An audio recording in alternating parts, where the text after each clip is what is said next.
বালুরঘাটে সুকান্ত মজুমদারের তেরঙ্গা যাত্রা ইতিমধ্যেই আপনারা জানেন বিজেপির তরফ থেকে এই তেরঙ্গা যাত্রা করা হচ্ছে বিভিন্ন জায়গাতে। সেই ছবি আগেও আপনাদেরকে দেখিয়েছি, কলকাতাতেও তেরঙ্গা যাত্রা করা হয়েছে বিজেপির তরফ থেকে। সেই মিছিলে ছিলেন বিরোধী দলনেতা শুভেন্দু অধিকারী। এই মুহূর্তে বালুরঘাটে সুকান্ত মজুমদারের নেতৃত্বে তেরঙ্গা যাত্রা।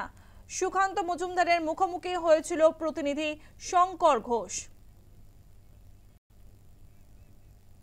আজকে শুরু হয়েছে তেরঙ্গা যাত্রা, যে যাত্রায় নেতৃত্ব দিচ্ছেন কেন্দ্রীয় মন্ত্রী সুকান্ত মজুমদার। এবং শুধু সুকান্ত মজুমদারই নয়, তার সাথে রয়েছে তার স্ত্রী বিধায়ক সত্যেন রায়ও। আজকে সরাসরি শুনে নেব এই যে ভারতীয় সেনাবাহিনীর এই সাফল্য, কি বলবেন? মাসের 22 তারিখে মিটিয়ে দেওয়ার চেষ্টা করেছিল কিছু মানুষ। ভারতীয় সেনা সিঁদুর নাম দিয়ে পাকিস্তানকে বুঝিয়ে দিয়েছে ভারতীয় মহিলা নিন্দা করব না, আমরা হল্লা মিছিল করব না, আমরা সোজা বোমটা মারবো, মিসাইল মারবো পাকিস্তানের।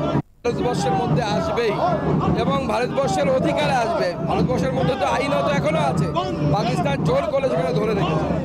আমরা জানি আজ না হয় কাল পিওকে ভারতবর্ষের সাথে যুক্ত হবে।